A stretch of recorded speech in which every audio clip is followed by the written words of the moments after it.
बता दें कि बिहार की राजनीति से इस वक्त की सबसे बड़ी और सबसे अहम खबर आ रही है। 4 साल के बाद अपने पिता के ऑफिस में लौटे चिराग पासवान। भावुक हुई रामविलास पासवान की पत्नी बोली, पहले पति के साथ आती थी और अब बेटा लेकर आया है। नमस्कार, आप देख रहे हैं आप तक न्यूज। आइए खबर को विस्तार से जानते हैं। उसके पहले चैनल पर नए हैं तो चैनल को सब्सक्राइब करना बिल्कुल ना भूलें। बता दें चिराग पासवान ने बुधवार को अपनी पार्टी एलजेपीआर के पटना स्थित कार्यालय में गृह प्रवेश कर लिया है। इस मौके पर उनके साथ उनकी मां, उनके परिजन, पार्टी के सांसद और तमाम नेता मौजूद रहे। चिराग पासवान की मां रीना पासवान ने कहा कि मुझे आज बहुत खुशी हो रही है।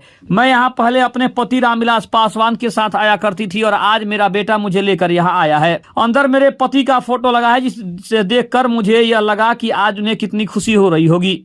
उन्होंने कहा कि मेरे देवर पशुपति कुमार पारस ने तो पिछले 4 साल से हमें यहाँ तक पहुंचने ही नहीं दिया था। वहीं इस मौके पर चिराग पासवान ने कहा कि मेरे पिता ने यहां से नई पार्टी की शुरुआत की थी। लंबे समय तक यहां पर रहकर उन्होंने बिहार को विकास की राह पर आगे लेकर जाने की सोच के साथ काम किया।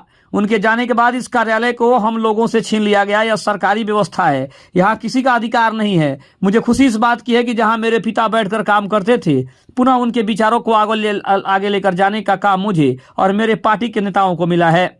उन्होंने कहा कि उनके सारे सपने को मैं यहां बैठकर अब पूरा करूंगा। 2025 में होने वाले बिहार विधानसभा चुनाव को लेकर चिराग पासवान ने कहा कि विधानसभा चुनाव को लेकर हम लोगों को एक व्यवस्था की जरूरत थी। झारखंड में भी जीत मिली है, बिहार में भी हम लोग बेहतर प्रदर्शन करेंगे। अब तक हम लोग मेरे निजी आवास पर ही कार्य करते थे और टारगेट 2025 का विधानसभा चुनाव है। एनडीए 225 से ज्यादा सीट जीतकर बिहार में सरकार बनाए, इसको लेकर हम लोग तैयारी कर रहे हैं। इसके अलावा उन्होंने बताया कि तेजस्वी यादव ने भी दावा किया है कि हमारी सरकार बन रही है। पलटवार करते हुए चिराग ने कहा कि तेजस्वी ने लोकसभा चुनाव में भी दावा किया था। हकीकत सबके सामने है, ना उनके दावे उपचुनाव में दिखे और ना ही आने वाले समय में दिखेगा। हमारा 100% स्ट्राइक रेट रहा है। हम लोगों ने ये भी जीत हासिल की है। अब उनके दावे का कोई मतलब नहीं है जिसमें वह बार बार फेल हो रहे हैं।